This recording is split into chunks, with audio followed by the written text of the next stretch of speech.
Note कर देते हैं। इसलिए इसका जो वॉल्यूम नीचे की ओर जाएगा तो mg, वॉल्यूम mg नीचे की ओर रहेगा और जो इसका एक्सेलरेशन काम करेगा जो a रहेगा। ठीक है, और आप जानते हैं कि ये जो एक फोर्स ऊपर की ओर काम कर रहा है जिसका नोड पॉइंट है b, ठीक है, वैसे भी आप जानते हैं कि F इक्वल टू क्या होता है, ma होता है। अगर नीचे की ओर काम करता है आपका तो F इक्वल टू आपका mg भी काम करता है, लेकिन ये नीचे की ओर रहता है। मॉस हमेशा द्रव्यमान नीचे की ओर ही काम करेगा, चाहे ऊपर चाहे जितनी दूर फेंक लीजिए उसे किसी बिंदु को, वो आपका नीचे ही आके जुड़ेगा, इसलिए इसका नीचे की ओर काम करता है। ठीक है, नेक्स्ट राउंड में देखेंगे जो भी फोर्स ज्यादा होगा उसी में आपका सेकंड फोर्स सब्ट्रैक्ट हो जाएगा। ये हमारा वॉल्यूम होगा, ये इसका द्रव्यमान भार इसका वेट हो गया mg, इसके लिए काम कर जाएगा हमारा ये mg ज्यादा होगा। क्यों? इसने कह रहा है कंडीशन लगा दिया है, क्या कंडीशन लगा है, जो g है वो आपका ज्यादा है, इसलिए mg माइनस ये फैक्टर b इक्वल टू किसके हो जाएगा, ये फोर्स हो गया आपका, अब फोर्स इक्वल टू क्या हो जाएगा m into a। अगर ये कंडीशन लगाए होता ये स्मॉल a यहां पर होता तो फिर यहां पर स्मॉल a माइनस b करते। ठीक है, उसके बाद दिस इक्वेशन नंबर फर्स्ट बना लीजिए, पढ़ लीजिए क्वेश्चन में क्या कह रहा है, फिर से उसी के आगे कह रहा है कि डिसेंडिंग, उसका फिर डिसेंडिंग हो जाता है, कुछ ना कुछ उसका मास सब्ट्रैक्ट हो जाएगा, घट जाएगा, तो पहले मास से वो क्या हो जाता है, सब्ट्रैक्ट हो जाता है। क्वेश्चन को बेसिक पढ़िए, क्या कह रहा है, mass of remove, mass of remove हो के m माइनस m डैश हो जाता है, तो इसके लिए क्या बन जाएगा फिर, तो फिर ये आपका ये b बड़ा हो जाएगा, तो b minus m dash g, sorry m dash g equal to बन जाएगा m डैश a के, इस इक्वेशन नंबर सेकंड बन जाएगा। अब फर्स्ट एंड सेकंड को सॉल्व कर लीजिए, आंसर बन के निकल आएगा। देखेंगे 1 and 2 फॉर सॉल्विंग, सॉल्व कर लीजिए, यहां से इसकी किसी वैल्यू m डैश आउट करना है।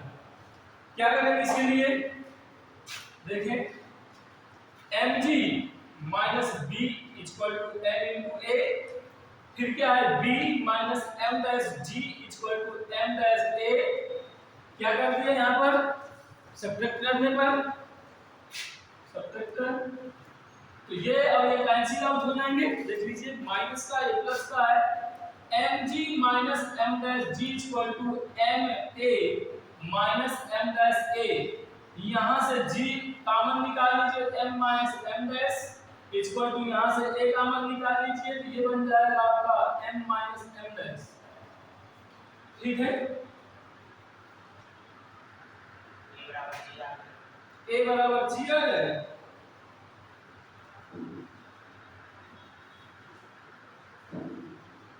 यहाँ पर थोड़ा सा स्टैंडिंग हो जाएगी,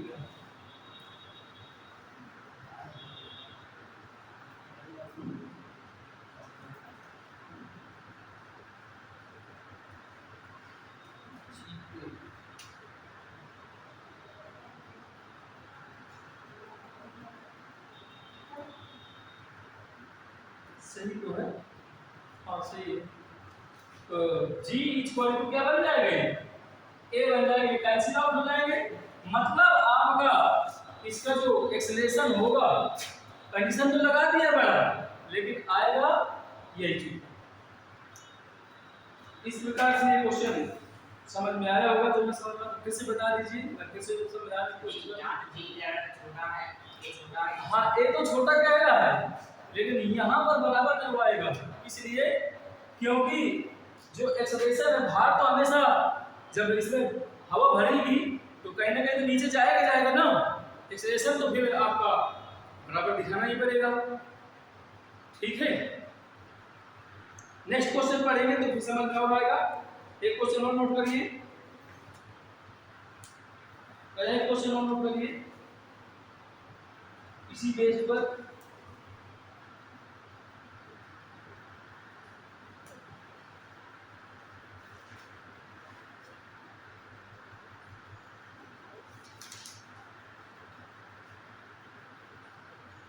देखिए question of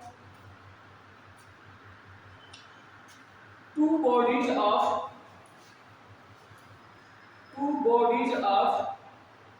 mass, two bodies of mass 4 kg and 6 kg, two bodies of mass 4 kg and 6 kg are tied to the ends, are tied to the ends of a massless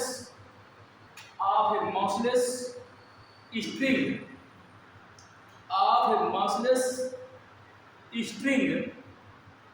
The string passes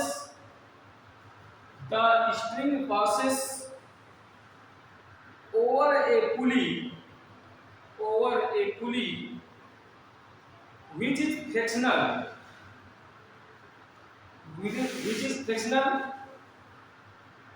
C figure, मतलब इसने figure दे रखा है frictional see figure. The acceleration of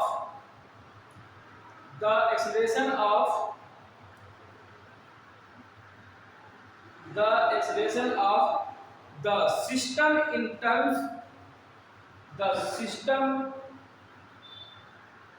in terms of acceleration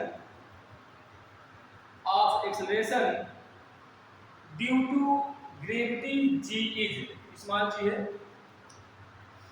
terms of acceleration due to gravity small g is, ठीक है। Optionally है इसमें, ठीक है। देखिए क्वेश्चन को, इसे फिगर दे के आया हुआ है, सी फिगर का दिया है तो फिगर बन गया है आपका। दो बॉडी है किसी घेरनी से आपका स्ट्रिंग से लटकी हुई है, एक ये लटक रही है आपकी, इसका जो वेट है आपका 4 kg है और जो इसका है ये आपका 6 kg है।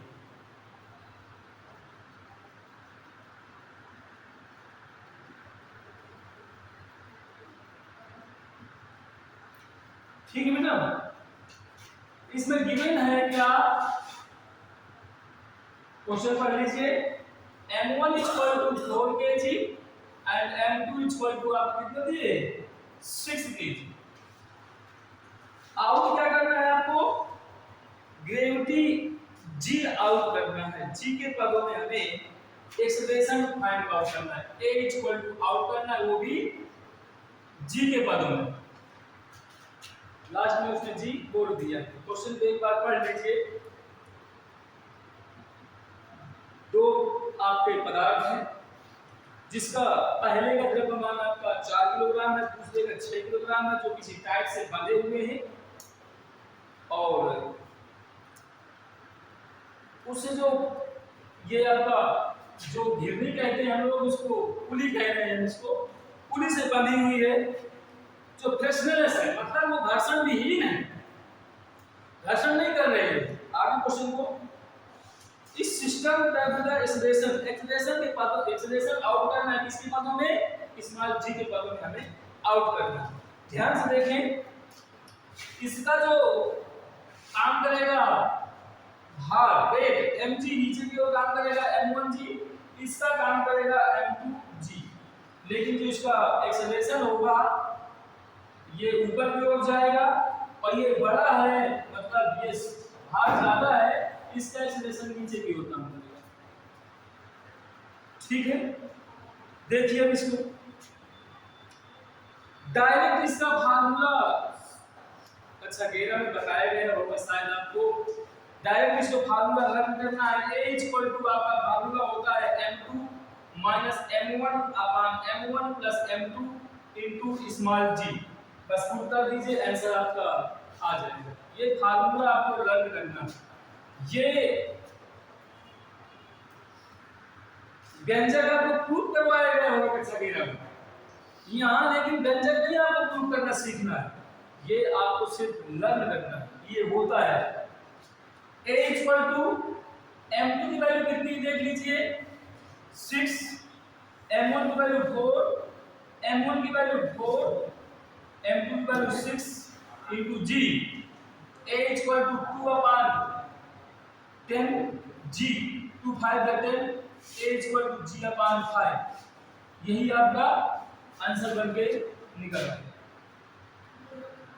देख लीजिए दूसरी प्रकार का भी समझ में आ गया होगा। इसी प्रकार के एक और फिर दो बोल रहे हैं आपको, ना समझ में तो फिर से बताऊंगा। यानी कि जो आपको आज पढ़ाया जाएगा वही आपको टेस्ट में कल आएगा, इसलिए इसको तैयार कर लेना है। ठीक है, नेक्स्ट राउंड करिए दूसरा। समझ में आया हिंदी? नेक्स्ट करिए, नोट कर लीजिए इसे।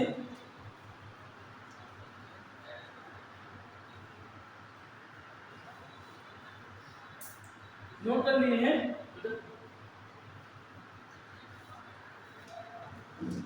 नोट करना, नोट करो ना, नोट करना, नोट करो, आपको समझदारी को कंप्लीट कर जाए, कोई प्रेशर नहीं।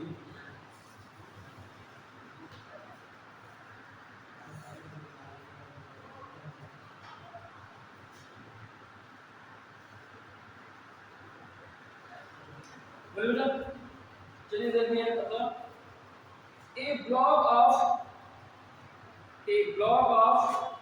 mass। इस क्वेश्चन में अगर हम फार्मूला नहीं कर सकते, फार्मूला अगर कर लेंगे तो बहुत दिक्कत रहेगा, क्योंकि नहीं तो अगर फार्मूले बेस पर नहीं करोगे तो फिर भटकते रहोगे। ठीक है, बहुत लंबा पड़ जाएगा। बात समझ रहे ना? फार्मूला किस लिए बनाया जाता है आपको? मैथ और फिजिक्स बिना फार्मूले के नहीं चलती है, आप जानते हैं कि नहीं जानते हैं? ठीक है, नेक्स्ट देखिए, a block of mass m is placed on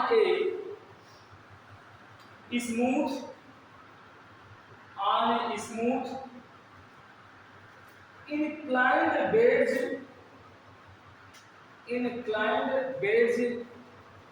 ABC, inclined beds ABC of inclination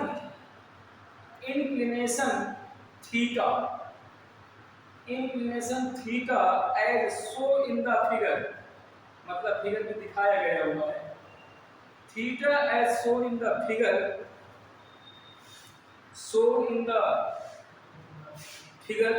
the beds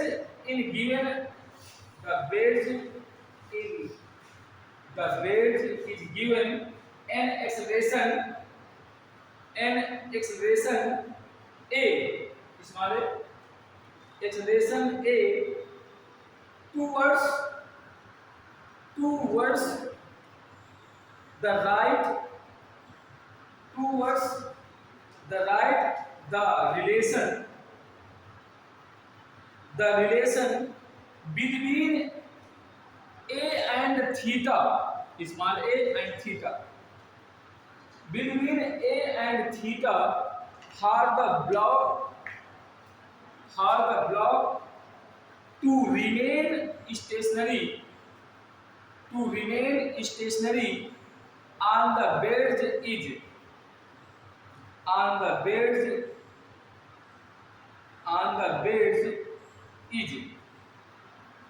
ये है आपका।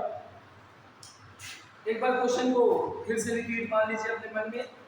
वो ये कह रहा है कोई ब्लॉक है जिसका द्रव्यमान m है, ठीक है, किसी प्लेन पर रखे हुए जो फिगर में दिखाया गया हुआ है, तो कह रहा है कि एक्सेलरेशन a और एंगल थीटा के बीच रिलेशन हमें लाना है, रिलेशन क्या होगा वो बताना है, ठीक है। फिगर है आपका, देख लीजिए क्या है फिगर।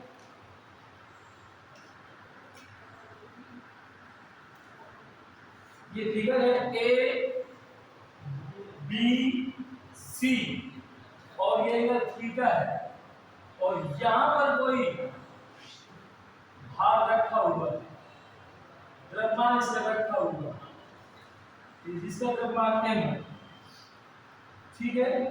और इस पर ये इस तरह की लाइनिंग हुई है जो इसका एक्सेलरेशन काम कर रहा है ऐसे।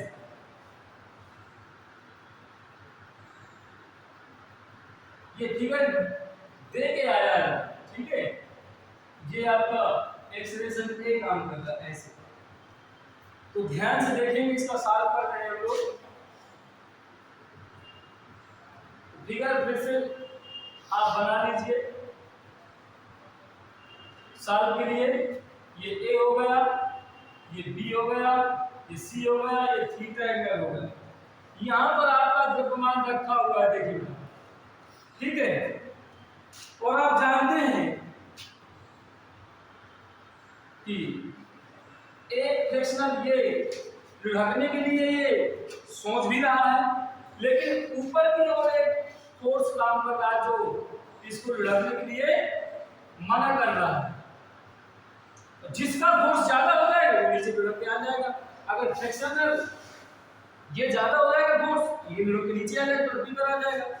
ये तो कैपेसिटी अगर इसकी रोकने की होगी तो रोक लेगा, लेकिन हालांकि रुक नहीं पाएगा क्योंकि वो ढलान में ऐसा रखा ही हुआ है। देखकर क्वेश्चन आया हुआ है। इसका जो भार होगा वो नीचे की ओर mg काम करेगा, ठीक है। और इसका जो एक हॉरिजॉन्टल काम करता है, एक आपका वर्टेक्स काम करता है। हॉरिजॉन्टल काम करेगा इसका, देख लीजिए, ये काम करेगा आपका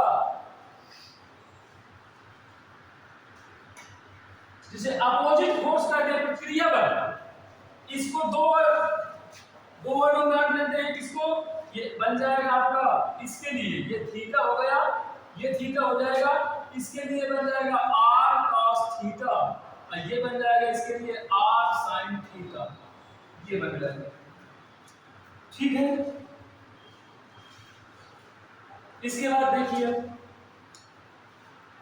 हम क्या कर रहे हैं, ये क्या काम करेगा, अभी ए काम कर रहा था, देखिए उधर ए काम कर रहा था तो इधर आ जाएगा हमारा ए।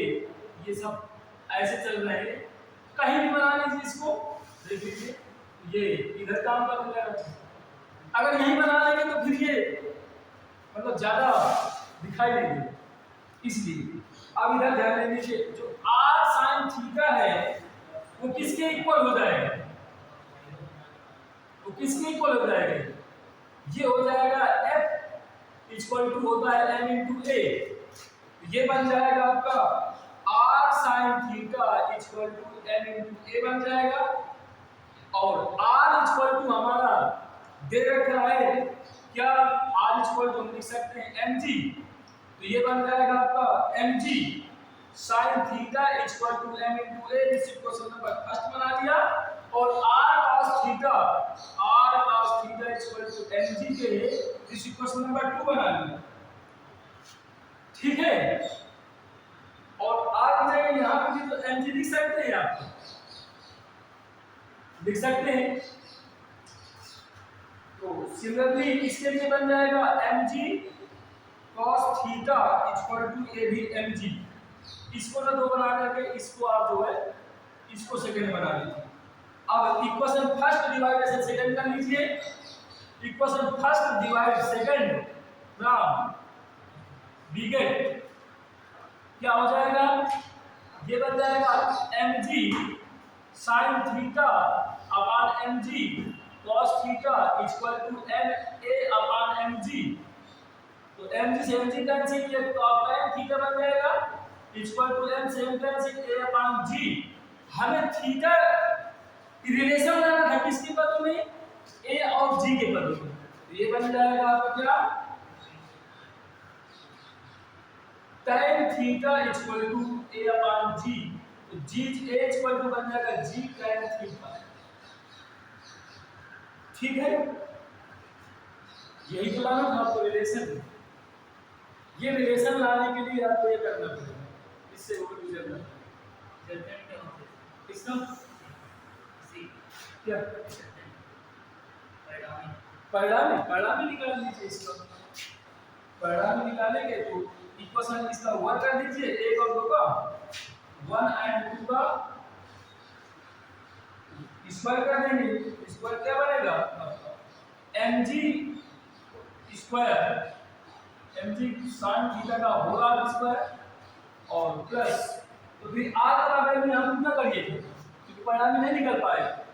ठीक है, ये बनेगा r square cos square theta plus ये बन जाएगा क्या r square sin square theta, r square sin square theta, और ये बन जाएगा n square a square plus m square g square. इधर से दोनों का r स्क्वायर निकाल लीजिए कॉमन, तो r square cos square theta plus sin square theta equal to इधर से m स्क्वायर कॉमन निकाल लेंगे तो a square plus g square. हालांकि उसने परिणाम नहीं पूछा है, तो ये इक्वल टू 1 हो जाएगा, तो r square m square into a square plus g square, square का रूट लग जाएगा m square a square plus g square. बाहर निकाल लीजिए m को, m रूट के अंदर a square plus g square, ये आपका परिणाम इसके लिए आ जाएगा। हालांकि परिणाम उसने पूछा नहीं है, सिर्फ नाम से पूछा था। उसने g और थीटा और स्मॉल a के पदों में उसका रिलेशन पूछा था हमसे। ठीक है, नोट करना है नोट कर लीजिए, आगे बढ़ जाते हैं।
नेक्स्ट क्वेश्चन देखें, उसी बेस पर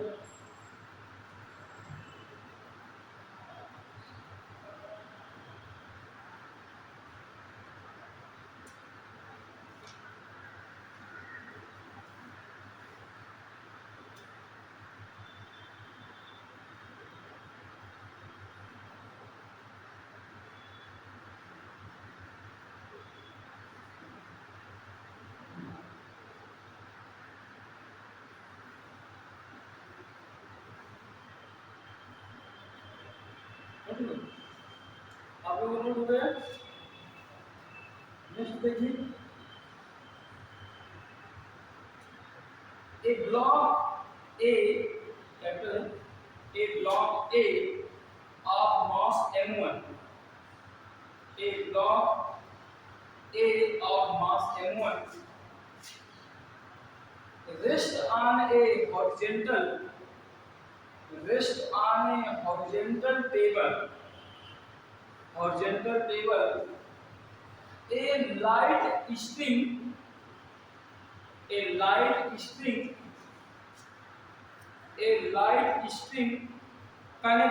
to it passes over a frictional pulley at the edge of of table and from its other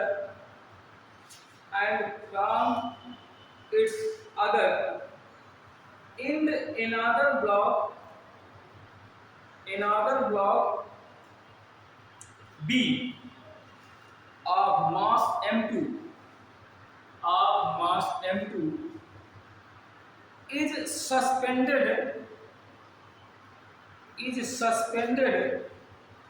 the coefficient of kinetic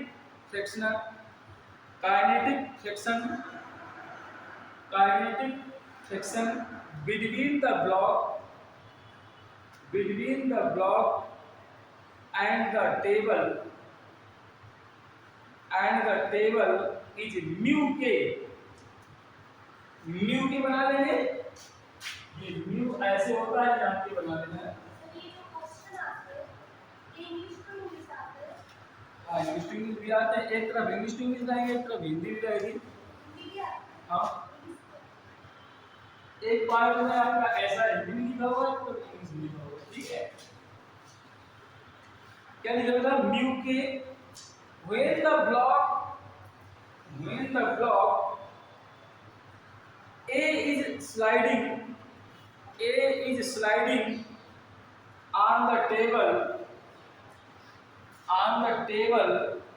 the tension in the string is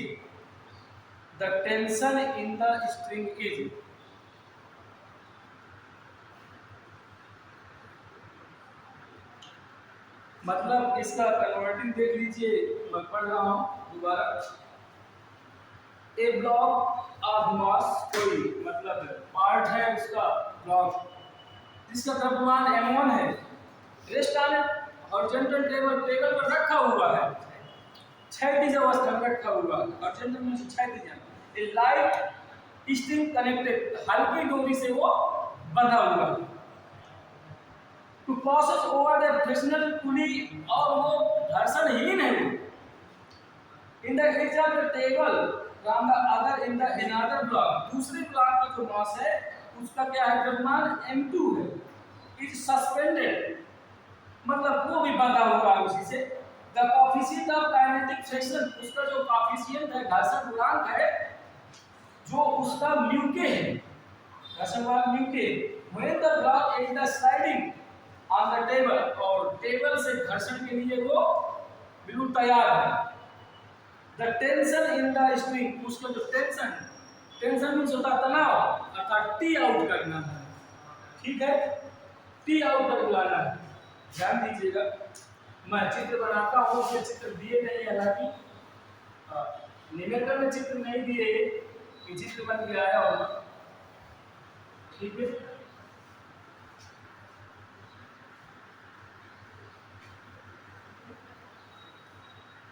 असल में आप लोगों की घड़ी पे रहे ना डेली, मतलब तो ज़्यादा समझ में आता है आपको।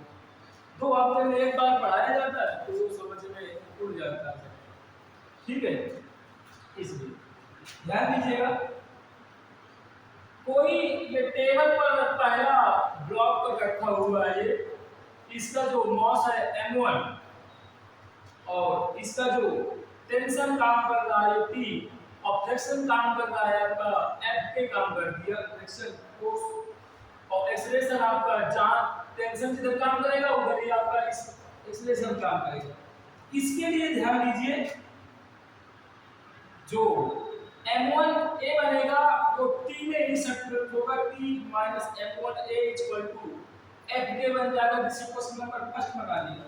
दूसरे के लिए वो कह रहा है कि आपका ब्लॉक सस्पेंडेड काफी नीचे, पुली से नीचे गिर रहा है, टेबल से नीचे गिर रहा है, हम नीचे की ओर बना देंगे इसको। ये पुली पर रखा हुआ है कहीं जो नीचे गिर रहा है, ठीक है। इसका जो टेंशन है वो ऊपर की ओर T2 काम करेगा, और इसका जो मास है M2 काम करेगा, नीचे की ओर आपका ये A काम करेगा, और इसका जो भार है, वेट है M2G, नीचे की ओर काम करेगा। तो आप ध्यान दीजिए, इसमें सबसे ज्यादा अभी देखेंगे कि ये प्लेन में रखा था, इसलिए T ज्यादा था, बड़ा था मेज पर रखा तो हुआ है, लटक रहा है नीचे, लेकिन इसका भार सबसे ज्यादा होगा, वो संभाल ही नहीं पाएगा वो। तो ये बनेगा M2G माइनस का T इक्वल टू में क्या बन जाएगा, M2A बन जाएगा। दिस इक्वेशन नंबर 2 बना लेंगे। अब आप क्या कर लीजिए, दोनों को ऐड कर लीजिए, 1 and 2 एडिंग फ्रॉम बीगे करिए। यहां से टी आउट करना है, नहीं एक्सप्रेशन टेंशन ही पदों में लाना है, टी लाना है, तो ध्यान दीजिए इसमें हम कर रहे हैं। तो T minus M1A plus M2G minus T equal to M2A, M2A नहीं, इधर देखिए, ये FK प्लस M2A। तो T से तो T आपका कैंसिल आउट हो गया, क्या हो गया, ये T minus M1A plus M2G minus T add तो किया है। देखिए क्या गलत है, यहां पर क्या कर लेंगे, M2G माइनस M1A मतलब प्लस वाले को पहले लिख दिया इक्वल टू FK प्लस का M2A। यहां से ऐसा कर लीजिए कि A निकाल लीजिए और A एक तरफ कर लीजिए, A की वैल्यू किसी इसमें रख देना तो T की वैल्यू आ जाएगी। हमें T की वैल्यू को आउट करना है टेंशन, तो ऐसा कर लीजिए, F को इधर ले आएंगे, F को M2G minus FK equal to M1A plus M2A, ठीक है। अब यहां से A कॉमन निकाल देंगे तो क्या बन जाएगा, M2G minus FK equal to A common तो M1 plus M2, A equal to बनेगा M2G minus FK upon M1 plus M2, और A की वैल्यू चाहे इक्वेशन 1 में रख दीजिए चाहे इक्वेशन 2 में रख दीजिए, तो G की वैल्यू आ जाएगी, ठीक है। चलिए मैं रखवा रहा हूं आपका सेकेंड में, putting this value, putting this value in equation second, तो रखिए M2G minus T equal to M2A, A की वैल्यू रखेंगे M2G minus FK upon M1 plus M2, ठीक है। हमें T आउट करना है, तो T आउट करना है तो ये उधर चला जाएगा, ये इधर आ जाएगा, तो M2G माइनस M2, ये M2G minus FK upon M1 plus M2 equal to चला जाएगा T। अब इसके नीचे हम क्या कर ले, 1 मान ले, एलसीएम ले ले, तो ये बन जाएगा आपका LCM M1 plus M2, LCM ले लेंगे तो ये हो जाएगा M2G into M1 plus M2 minus M2 into M2G minus FK equal to T। कुछ अगर मल्टीप्लाई होने से कुछ कटता है तो काट दीजिए, नहीं कटता तो जो को तो कट के रहेगी। तो देखेंगे M1 M2G minus sorry plus M2 square G minus M2 square G minus M2 sorry plus बन जाएगा M2 FK upon M1 plus M2 equal to T। कुछ कटता है, M2 square G cancel out हो गया, तो बनेगा आपका M1 M2G plus M2 FK upon M1 plus M2 equal to T। कुछ कॉमन तो नहीं निकल रहा, M2 कॉमन निकल रहा है, M2 कॉमन निकाल लीजिए ऊपर से, तो M1G plus FK upon M1 plus M2 equal to T। This ये आपका टेंशन की वैल्यू आ जाएगी, नोट कर लीजिए। हालांकि थोड़ा सा क्रिटिकल तो है ये पेपर, मतलब ये टॉपिक क्रिटिकल रहता है। आपने कल छगेरा में भी पढ़ा होगा, गेरा वाला भी तो कम समझ में आया होगा, ये भी समझ में आएगा, लेकिन थोड़ा सा जब पहली बार पढ़ रहे हैं, कुछ आर्ट वर्ग वाले बैठे होंगे, कुछ साइंस वर्ग वाले बैठे होंगे, समझ में आएगा, जब रिपीट मारेंगे घर में आप एक दो बार समझ में आ जाएगा। ठीक है, नोट कर लीजिए।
पेपर आएगा बस,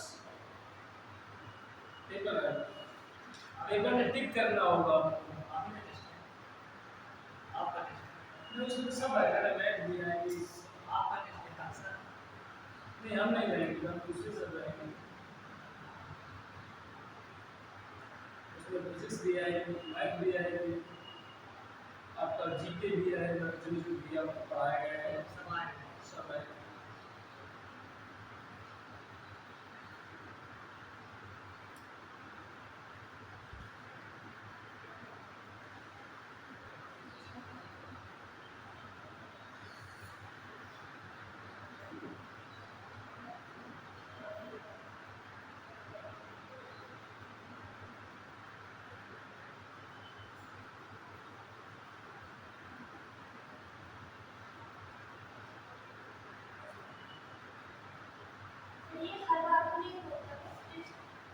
टेस्ट वैसे हफ्ते में होता था, लेकिन शायद वो शेड्यूल चेंज हो गया हो, तो शायद 2 हफ्ते बाद ले रहे हैं। अब ये दूसरे हफ्ते में टेस्ट लिया जा रहा है।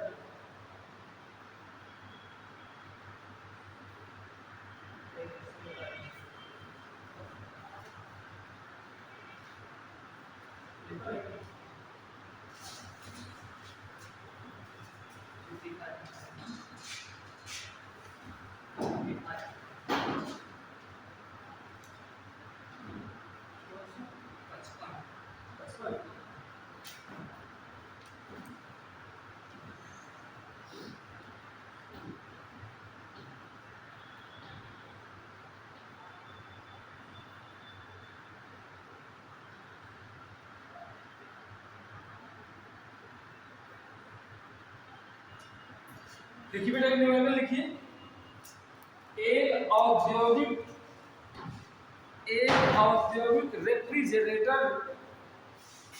रेफ्रिजरेटर जिसे हम लोग फ्रिज बोलते हैं, एक औद्योगिक रेफ्रिजरेटर जो 10 घंटे प्रतिदिन 30 दिनों के लिए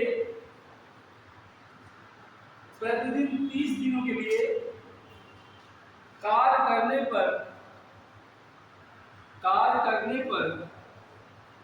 5 किलोवाट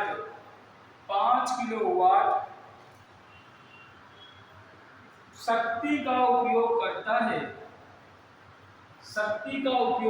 है को परिचालित करने के लिए ऊर्जा का मूल्य क्या होगा। उसके आगे दिया है क्वेश्चन में, कुछ आगे लिख लीजिए। दिया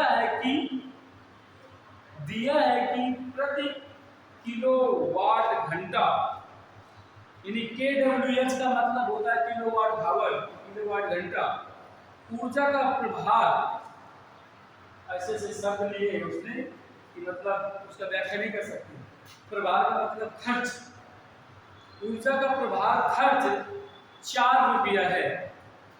मतलब एक यूनिट आप जो बोलते हैं कि एक यूनिट का खर्च कितना, 4 रुपया है। क्वेश्चन को एक बार दोबारा रिपीट मान लीजिए, ठीक है। आपने एक क्वेश्चन हाई स्कूल स्तर का है, हाई स्कूल स्तर में पढ़ा होगा।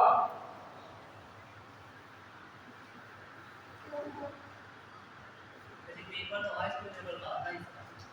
अब इंटरनेशनल लेता है तो यूनिट लेता है, तो यूनिट का खर्च बोले तो व्यय विद्युत शक्ति का, व्यय विद्युत शक्ति का फार्मूला होता है वाट गुणे घंटा गुणे दिन गुणे महीना, कुछ कर दीजिए जो भी होगा दिए हो, और बटे 1000। ठीक है, ये फार्मूला शायद आपने पढ़ा होगा। अब इसमें एक रेफ्रिजरेटर है तो यहाँ पर एक लिख दीजिए, क्योंकि अगर 5 बल्ब होते तो 5 गुना करा देते, 10 दिए हो तो 10 लिख देते। एक यहाँ पर वाट, कितने वाट का है? 5 किलोवाट है तो 1 किलोवाट में 1000 वाट होते हैं, इसलिए 5000 लिख देंगे इसको, तो 5000 लिख दिया। समझ में आया 5000 कहाँ से आ गया? फिर कह रहा घंटा 10 घंटे, दिन का मतलब 30 दिन, और प्रयोग करता है, बस यही तो हुआ। अब बटे 1000 तो 0 से 0 0 से 0 0 से 0 तो 500 आया, और 500 को कितने रुपए लगते हैं उसको? 1 यूनिट का। हमारा इतनी यूनिट आई है बिजली, मतलब अगर ये चलेगा तो 30 दिन में कितनी यूनिट खर्च होगी हमारी बिजली, और 1 रुपए 1 का खर्च दिए तो 4 का इसमें गुणा करा दीजिए, 4 रुपए का तो 4 पंचे 20, 2000 रुपया आ रहा है। इसमें 2000 कहीं दे नहीं रहा आपका।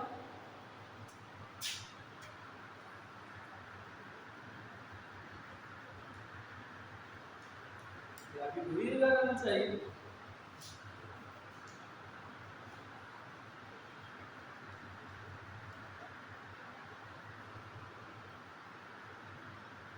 अगर किलोवाट को नहीं बनाते हैं तो क्या हो जाएगा फिर?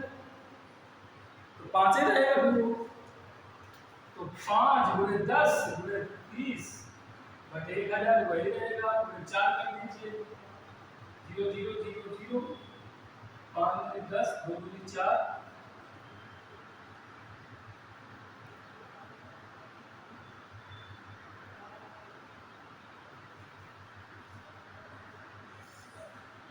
एक और देखो 10 घंटे सही है, 10 घंटे ना 5000 किलोवाट का औसत उपयोग करता है।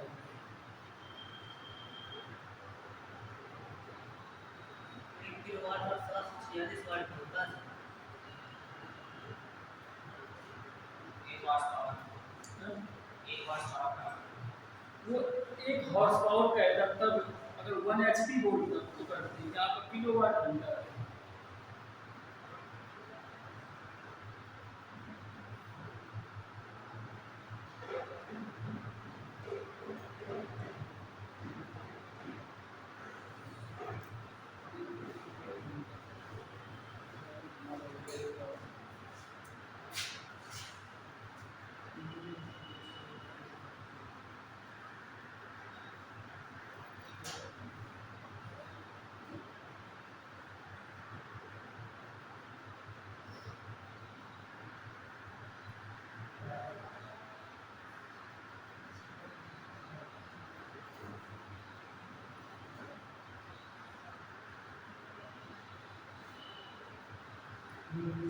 तो है नहीं इसे।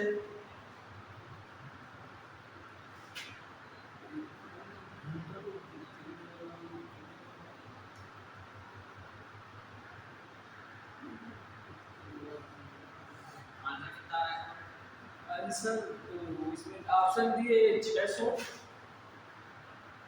6000, 1200, 1500, लेकिन हमारा 2000 है।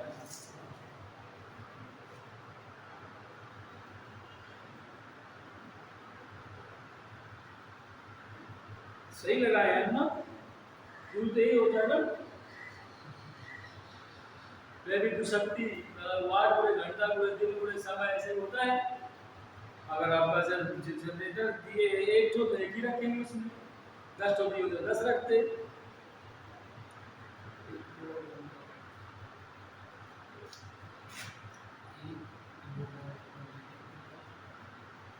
मैं